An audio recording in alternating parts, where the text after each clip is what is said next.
YCP మీదనే betting జరుగుతుందా? దేశవ్యాప్తంగా లోక్సభ ఎన్నికల సందడి కొనసాగుతున్న సంగతి అందరికీ తెలిసిందే. మరోపక్క ఆంధ్రప్రదేశ్ లో సార్వత్రిక ఎన్నికలు జరగనున్నాయి. ఇక పోలింగ్ తేదీకి మధ్యలో పట్టుమని 10 రోజుల వ్యవధి కూడా లేకపోవడంతో ప్రధాన పార్టీలన్నీ ప్రచారాలతో హోరెత్తిచ్చేస్తున్నాయి.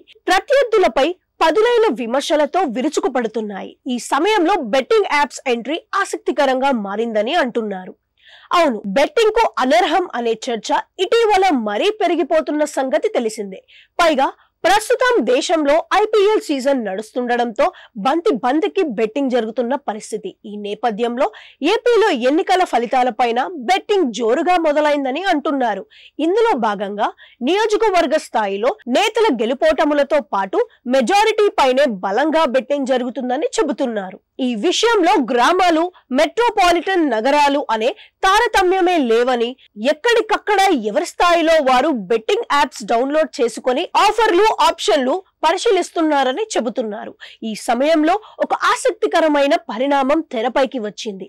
ఇందులో భాగంగా ఏపీలో మరికొన్ని రోజుల్లో జరగనున్న ఎన్నికల్లో వైసీపీ మీదనే ప్రధానంగా బెట్టింగ్ జరుగుతుందని అంటున్నారు. వాస్తవానికి ఈ ఎన్నికలు జగన్ పాలన కావాలా వద్దా అనే అంశంపైనే జరుగుతున్నాయని అంటూ అధికార పార్టీ నేతలతో పాటు ఇటు ప్రతిపక్ష నేతలు చెబుతున్న పరిస్థితి.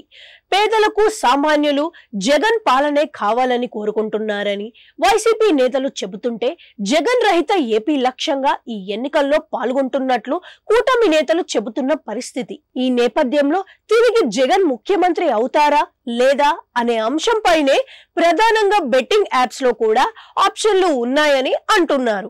ఈ ఎన్నికల్లో వైసీపీ గెలుస్తుందా లేదా అనేదే ప్రధానంగా మారిందని, ఒక్క మాటలో చెప్పాలంటే ఈ ఎన్నికలు పూర్తిగా జగన్ గెలుపు ఓటమి పైనే జరుగుతున్నాయని చెబుతున్నారు. ఇదే చర్చ ప్రజల్లోనూ రాజకీయాల్లోనూ జరుగుతున్న నేపథ్యంలో ఇలా బెట్టింగ్ యాప్స్ లో కూడా ఇదే అంశం ప్రధానంగా తీసుకోవడం ఆసక్తికరంగా మారింది.